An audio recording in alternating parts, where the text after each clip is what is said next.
Good morning, Rabbi Isai. Rabbi Isai, we're holding on Daf Pei Zayin Omid Beis on the bottom. Yesterday we had a Gevaldik Shaila. It was just we have to finish up the sugya. We had to stop short. The airspace above the mizbeach, is it like the mizbeach? Is if you put the meat of a carbon in that airspace, is it considered as if it's touching the mizbeach or not? Something like this. So the Gemara says, well, we could bring a raya right now. I'm just going to say about pet. Bring a raya from if the kohen is on top of the mizbeach and he shechted, he did melika, not shechted, he did melika to a chatas. Yesterday we spoke about oila. Chatas bird, he should not be up there. But if he was, he did it up there, what should he do? So it says you have to do hazah. You have to sprinkle the blood. The problem is, let's see, hazah is something like this, where you, from a distance, you give it a toss. So over here, the blood had to go through the air and hit the mizbeach. So if it's going through the air and you're on top of the mizbeach, it could be a problem. So let's see the Gemara, 3 lines from the bottom. Lach Yisa Mia Tivshait. On the other side, if we do a flip, not an oila, we could learn from a chatos, then maybe perhaps you could come to a conclusion here, you can figure it out. The avir mizbech dami, that the airspace above the mizbech has a halacha like the mizbech itself. The avir mizbech lav mizbech dami, because if you hold that it's not like the mizbech, chatas oy psula, you have a puzzle chatas bird, meaning you had intent for a different carbon, a different. Let's say you thought you're doing the malika for the chatas bird, you're thinking that it's a oila. Now we know that by chatas, Shaloi Lishma makes it possible. Heichi mazim dama. The halacha is that you sprinkle the blood when it's possible. How can you do that? Havale yarud. Once the blood is flying through the ear, it's as if it left the mizbeach. Left the mizbeach, it went off the mizbeach. It went off the mizbeach, you can't put it back on the mizbeach. The same question if you have blood of another carbon in a kli, and you're supposed to do zrika, it's on top of the mizbeach, so you do zrika. According to Rav Gamliel, there's a mandama that says you should do zrika. How? It's going through, it's flying through the ear, and it's as if it went off the mizbeach. So how could it go back on the mizbeach? Says Gemara, you're right. It's a great question. So we must say the magalu. Here, he did something like this. He's not throwing the blood, but the blood is, you put the kli on the wall of the mizbeach. So there's no that's the next question. So so it never flew through the air. What do I gain now? It didn't fly through the air, so it never went off the mizbeach. It was always on the mizbeach. Says Gemara, azahi. That's called azah. Azah means from a distance. Mitzuhi. That's literally squeezing out the animal. I'm not going to show you. We did it yesterday. Taking the bird, and that's another thing you're supposed to do. The Torah says do both. Azah and mitzuhi. Squeeze it, give it a kvetch on the mizbeach. Hazrika. When we're talking about the non-kosher carbon, we said it's not zrika, shvicha. That's called spilling it.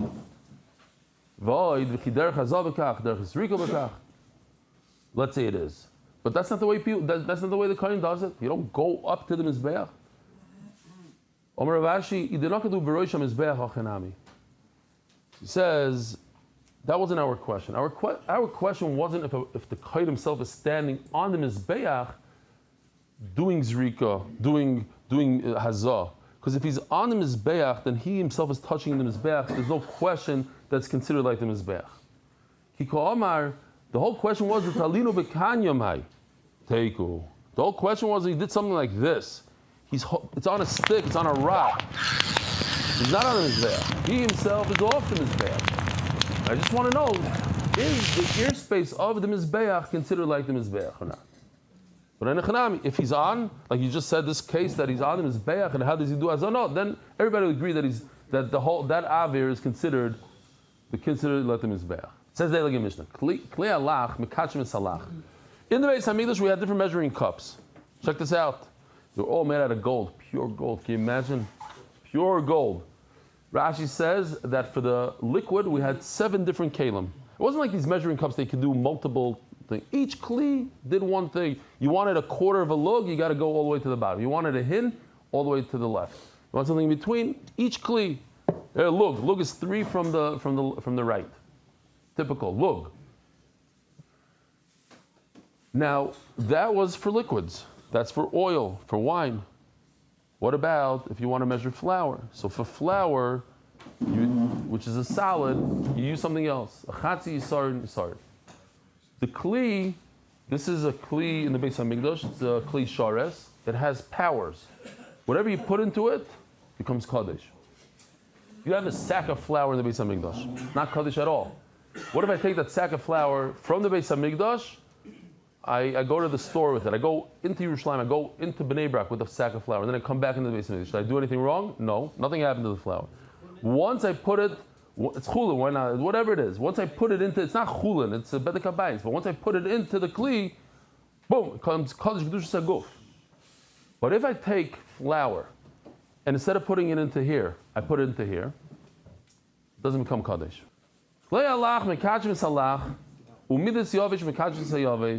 And the kli, the vessel that's mekadesh, the dry, could only do dry. Ain't kli alach mekadesh sayavish, v'lo yavish mekadesh alach. Which the Gemara is going to say one afkimina. It's not 100% like we're reading. So klei kodesh shenikvul. You see how this is getting into Agadat already. You have a kli that has a hole in it. If you could continue using it as the original usage, let's say it was for flour and it has a pinhole in it. No, the flour is not going to escape from there. You can continue using it. Mikachin. Vein shleimim. It's as if it was like the original type of kli. Mikachin, it still has the power to give kedusha to the flour. Bimlav, let's say it's a nice size hole and it's what's the word? The flour is escaping. Is there a better word to say? Leaking. Leaking is for liquid, I would think. Okay, whatever. It's leaking flour. Ve'im lav emekachin, no good. It's not mekadesh.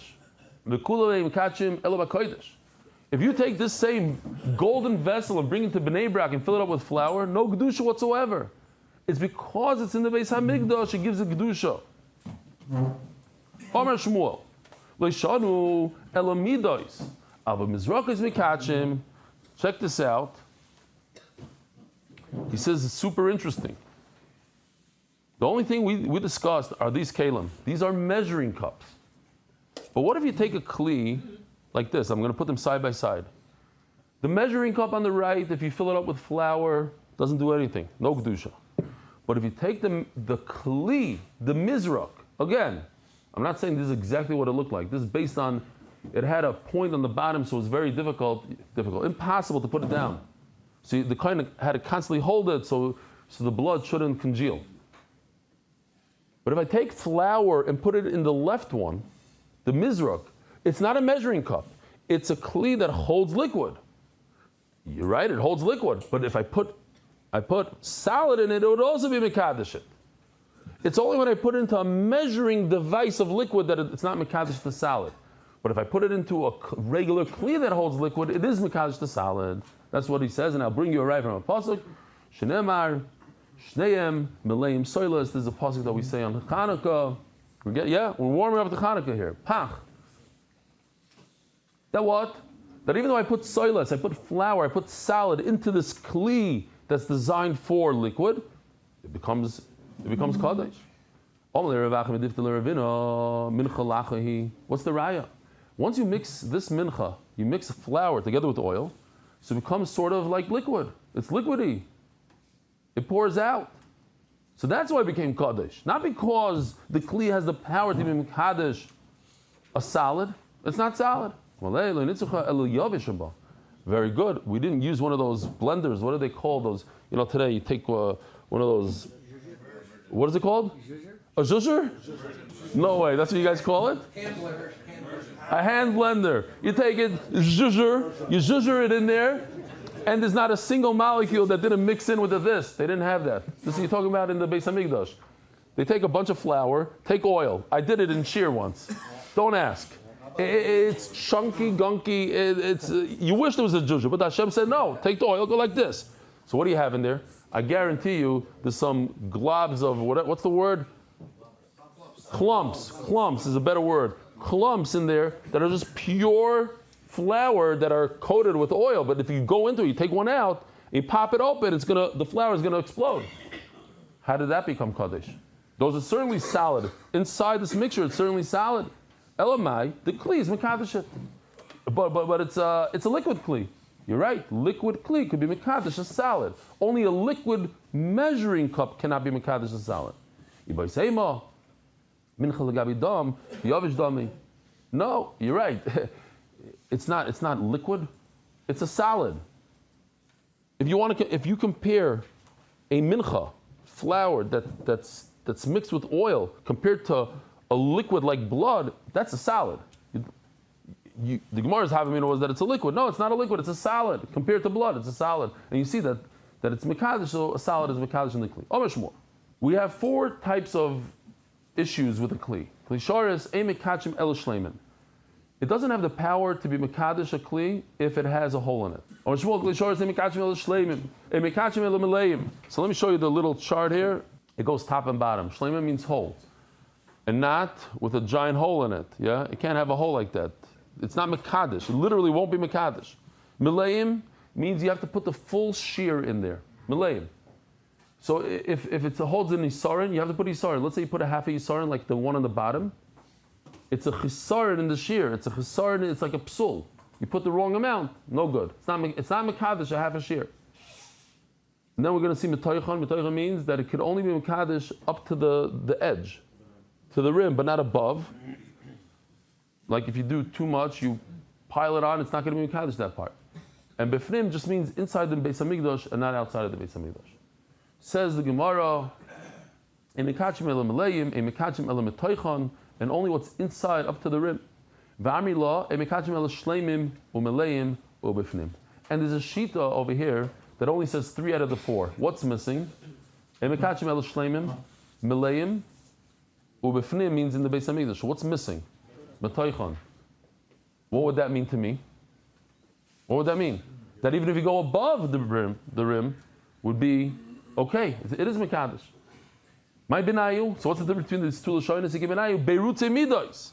If I do something like this, if I overflow it, according to the shita that takes out the word mitoichan, so this would be kadosh. But if you hold mitoichan, is that the word? Yeah, mitoichan. Mitoichan means it has to be within the rim. So beirutze midos would not be good. Kadosh, yeah, kadosh. Actually, it says in the Brisa, all 4 together, makbid on mitoichan, has to be up to the brim. Listen to this unbelievable thing. Number 2 from the right, the Malayan. If I fill up a kli with a half a shear, it's more no good. So he says, that's because you didn't have in mind to put more in. But let's say you're filling it up from a sack of flour and you ran out halfway through. So you go to the closet, you get the other sack. Okay, you're in the middle of pouring it. You had in mind to get to the shear. If you're going to stop over here halfway, okay, you're right, it's not Kaddish. But if you had in mind to finish it up, then it's Kaddish. No, each one is a Kaddish. Why? Because this is a win number 1. Tomorrow I'm going to combine it with something else later. Memela it's Kaddish.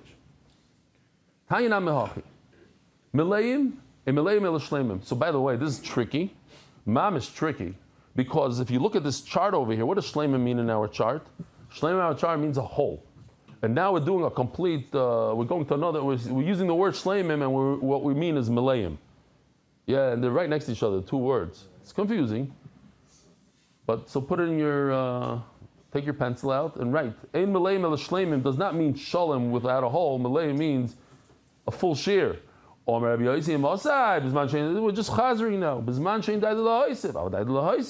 If you ran out of a product or you're going to come back in a few minutes and put the whole shear in there, Rishon Kodesh, as the first half a shear goes in, that becomes Kodesh. Then you put the second one in, it also becomes Kodesh.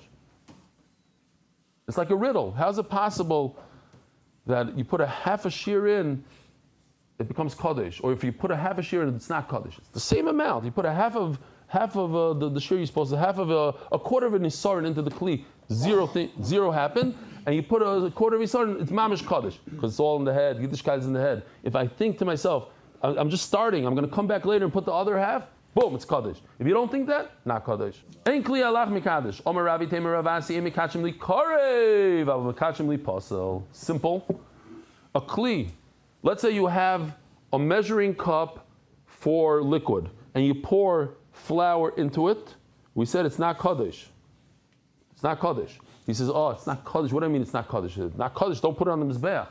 But it's Kaddish enough that if you're a Tvul Yaim, you have a certain amount of tumah to you, and you touch it, poof, it becomes possible. If you put it in the Kli, it becomes Kaddish enough. If it's Kaddish enough that you take it out of the Beis HaMikdash, boom, don't bring it back in, it's possible. Whereas before it was in the sack of flour, if you took it out of the Beis HaMikdash, you could bring it in, out, whatever you want to do. But this gives a little bit of Dusha. And some say this vard on something else. Rabbi Isai, meduma. What's meduma? You have truma. Who could eat truma? Only a kohen. Let's say the truma fell into a box of other fruit. So now I don't know what to do with that fruit because there's truma in it. And since there's truma in it, check this out. There's a pasuk. Listen to this. We're learning new things every day. It says in Yecheskel, mimashki Yisrael. It has to be something that a Yisrael could eat, drink. It has to be available to Yisrael.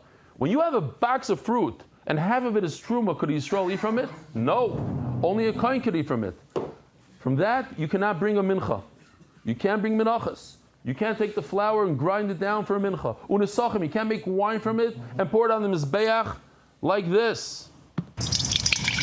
When you bring a carbon and you have to bring a mincha together with it, you can't do that. Ubikurim, and the first fruit of the year, some of it is truma, some of it is not. You can't bring it as bikurim. Why? Minameduma, because it is mixed with truma. And if you have Arla, I'm not even going to show that video, I'll just jump straight to Kilaya Kerem. You planted wheat between the vineyard. This is the Raisa. So you can't bring from the grapes or the wheat, you can't bring a Nesachim or a Mincha. Who can't eat this? Even a Kohen can't eat it. So certainly, if only Yisrael can't eat it, and it's a problem, so certainly if both a Yisrael and a Kohen can't eat it, of course you can't bring a Mincha from it and a Nesachim. Okay? Certainly Arla and Klei Kerem, and if you brought it, it's not Kaddish. So it's similar to our sugi. Why? Because Amaravi, say Ravasi, Ashi like Kiddush li Ravasi, Yidem Ravasi like Kiddush li Karev, Aval Kiddush li Pasel. What does it mean? It's not Kaddish when it's meduma. It means that it's So here there's a little switch again. Take out your pencil quickly. Leiba, take out your pencil. Over here doesn't mean if you just read the words, it would be similar to before. Like Kiddush li Karev, you can't put it on the mizbech. Aval Kiddush li Pasel. That if a Tvul Yom touches it. No. Over here, it's literally puzzle, and you need to burn it. But kiddush lepuzzle, you don't have to wait for a Tvul Yom to touch it or take it out of the Beis HaMikdash like we said before. The taich of these words is different than the taich we said before. Pay attention. Taner Rabbanon. Here goes the Agadata. This is the beginning of the Agadata. You have a hole in your kli. It was a problem back in the day, very thin kalim, and it has a hole. You cannot, what is it called, weld it together. You can't patch it. No patching. You don't act like a pauper when you're a king. There's no such thing in the Beis HaMikdash. You don't put a bunch of lead in there. Nivgimu. There's a little dent in it, like a becher. You're not supposed to make kiddush from a becher that has a dent on the top. You don't fix it. Sakin shenivgam. So over here, Sagan Shenivgam is interesting. Obviously, when you have a knife, you're supposed to sharpen it all the time. We're not talking about a little tiny b'gima. There's two types of b'gimas. This is a typical b'gima, let's say. That the shoichet runs his, if you ever seen them, they take these long knives and they have these nails and they go, I wouldn't be able to do it. And they try to see if they can feel a little jagged edge. And then I'll show you what they do in a second. We're talking about this. This is a real knife of Weissfish, but a fake begima that Yoshi did. It's a massive mum over here, and all the sharpening you're going to do in the world is not going to take that out. Toss out the knife.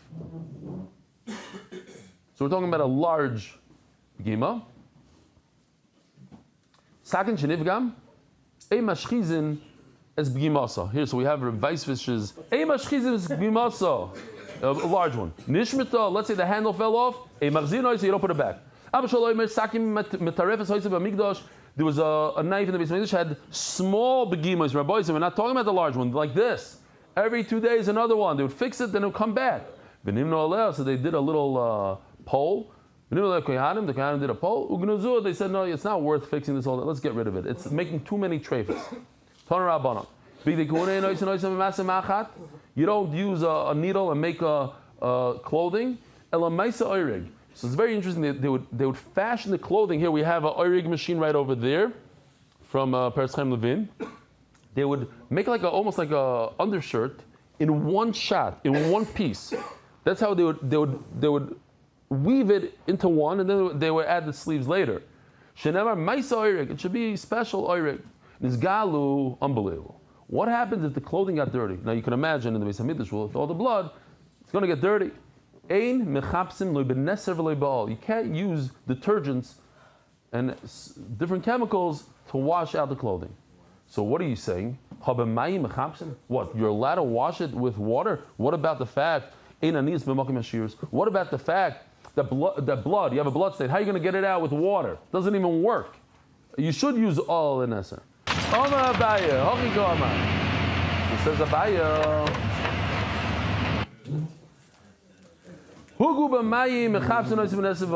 If it's a stain that water could take out, then you could use detergent. It's not an issue to use detergent. Before you guys go, just one more halacha. Obviously, what do you do with these begadim? In the time of the Beis Hamikdash, you didn't buy it in China. A machine-made cloth. To make a shirt like this, to make this, is handmade. You imagine how many hundreds of hours for one shirt? Thousands of dollars. What do you do with it? Huh? The wicks for the menorah. You undid it and made wicks for the menorah.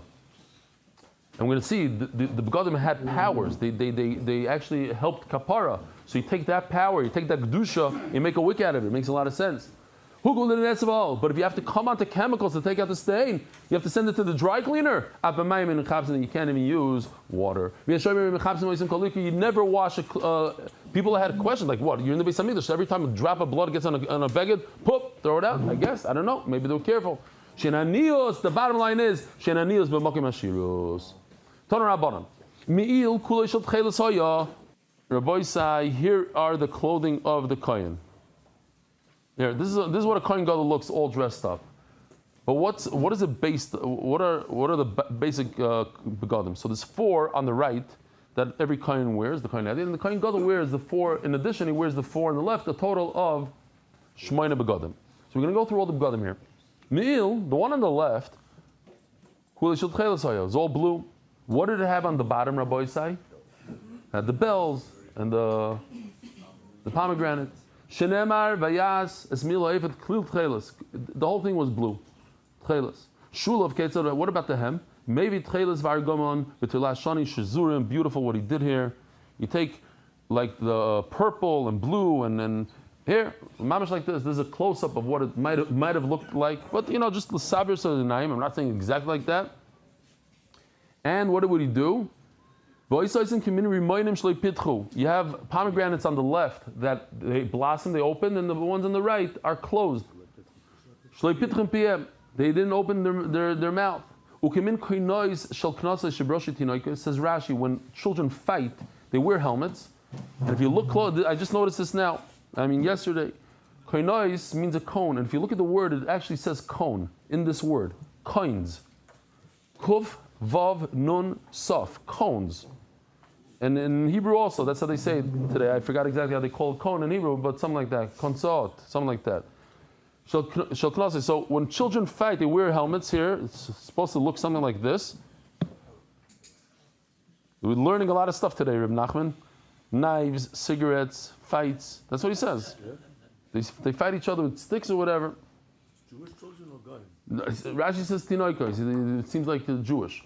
Umevi shivim shnayim zagin, and he brings 72 bells. Shebahem shivim shnayim in bolim, and inside is a little. What do they call the little guy that hits the bell?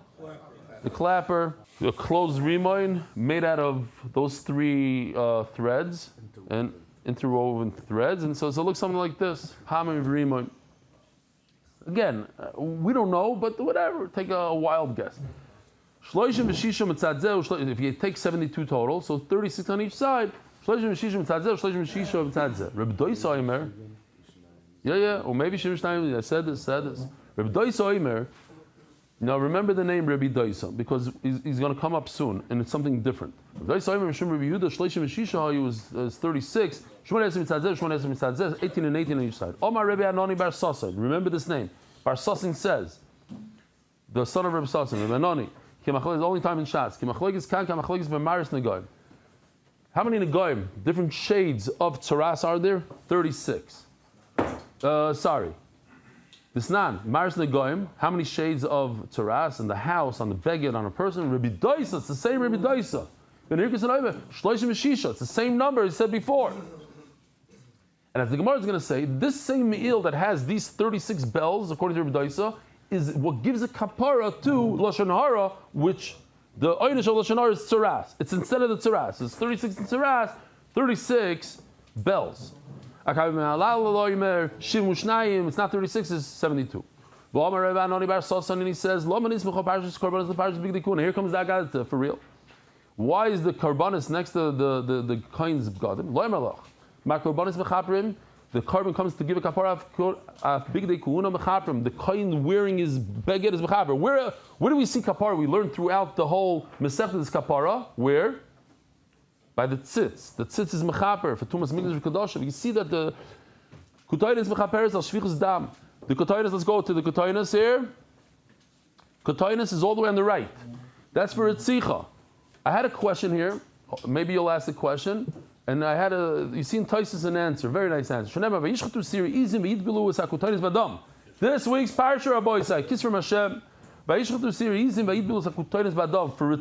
the Kutainas. The pants, the Mechlasayim. You see them over here also in the chart.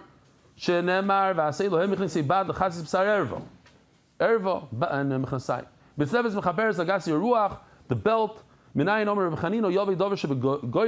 Sorry, mitzvah is the hat, something that comes on top of the head, on the highest part of the human being, on the kohen. V'yichaper al goiva, and it comes from something haughty, highness.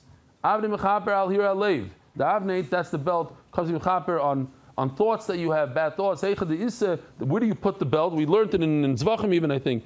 By the elbow, it goes right over here by the heart. If you do bad halachas, bad psakim, Ephod mechaper al b'd zara. The ephod all the way to the left is a kapar al b'd zara. Shenem in ephod usrafim. Srafim, like we know with Terach and Avram, Srafim is the b'd zara. So ephod goes together with b'd zara. Me'il. Rafim. Right. Correct. Where else? What did I say? Well, yeah, okay, that's maybe Rashi says over there. Fine, but yeah, you're right. In the Torah of Trafim, meal mechaper lashon hara. The meal comes from lashon hara. Question: lashon hara, you have to do tshuva. You have to ask the guy mechila. What do you mean? The kohen is going to wear some begadim and it's the mechaper. So Taisus goes into it and says, it's not for the person himself. It's for Klal Yisrael that Kol Yisrael Arevim Zelazeh. So when a person does ritzicha, we suffer from it, so we get a kapar from it. He has to do his own tshuva, but we shouldn't get we shouldn't be punished for his aveira. So that's why we get a kapar from the kohen's begadim.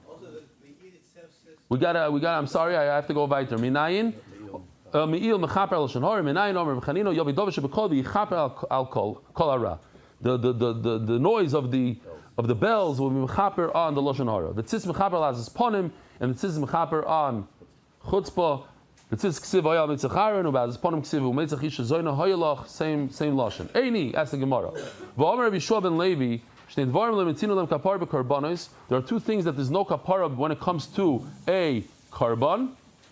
I just did the quickest chart I ever did here, just so it's easier to follow. Two things you can't bring a carbon for, but you'll get a kapara doing something else. Killing and speaking lashon hara. Shvichas dam, you can't bring a carbon for killing. Megla rufa. But you get a kapara if you bring the calf and they chop off the head, etc. Lashon hara miktoires.